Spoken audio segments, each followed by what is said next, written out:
নারায়ণগঞ্জের আড়াইহাজার উপজেলায় বালিয়াপাড়ার ভাটিগোবিন্দপুর এলাকার মোহাম্মদ আব্দুস সাত্তার মিয়ার ছেলে মোহাম্মদ ইমন মিয়া ও সোনারগাঁও উপজেলার জামপুর ইউনিয়নের রাউতগাঁও এলাকার মৃত মোহাম্মদ শরীফুল ইসলামের কলেজ পড়ুয়া মেয়ে সোনিয়াকে প্রতারণার মাধ্যমে ৩ লক্ষ টাকা দেনমোহর ধার্য করে জোরপূর্বক বিয়ে করেছেন বলে অভিযোগ করেছেন ভুক্তভোগী সোনিয়া।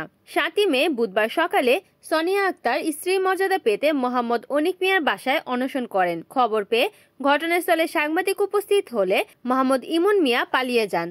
পরবর্তীতে আড়াইহাজার থানা পুলিশ ঘটনাস্থলে এসে মেয়েকে বুঝিয়ে বাড়িতে পাঠিয়ে দেন এবং বলেন থানায় অভিযোগ হলে তারা আইনানুগ ব্যবস্থা গ্রহণ করবে। এই ভাই এই অনেক ভাই মামলা করছে মানে কেন মামলা করছে?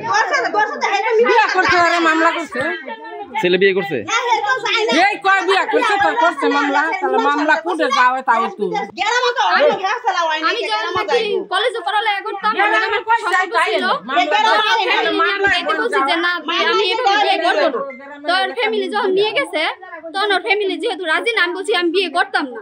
ওই আমার পাও ধরে ওই আমার বিভিন্ন ভাবে ঠেট হুমকি দিয়ে আমার বাইরে মারবো অফিসে গিয়ে খুঁজে আমি সেই বয়ে ওর লগে গেছি। যাওয়ার পরও বিয়ে টিয়ে কইরা তারপরের দিন আবার 5 দিন সংসার করে 6 দিনের মাথায় বাসায় এসে আরেক বিয়ে করছে। বাসায় আসার পরও এখানে আবার আমি আসছি আমার বউ অধিকার খাটাইতে তখন আবার অস্বীকার। এখন আপনি কি চান? আমি এটার একটা সমাধান চাই। 2 দিন পর পর আমি তো আতঙ্কে থাকতে পারবো না। ওরা তো আমাকে বিভিন্ন ভাবে হুমকি দেয়। আপনারা বিয়ে কোথায় করছেন আপনারা? ঢাকা। ঢাকা কোথায়? ঢাকা জজকোর্টে। ওরা অপহরণের মামলা দিছে। একটা মেয়ে কি একটা ছেলের অপহরণ করতে পারে? আচ্ছা আপনার নাম ঠিকানা বলুন। রিপোর্ট করেছেন খন্দকার সোহাগ, NN টিভি, নারায়ণগঞ্জ।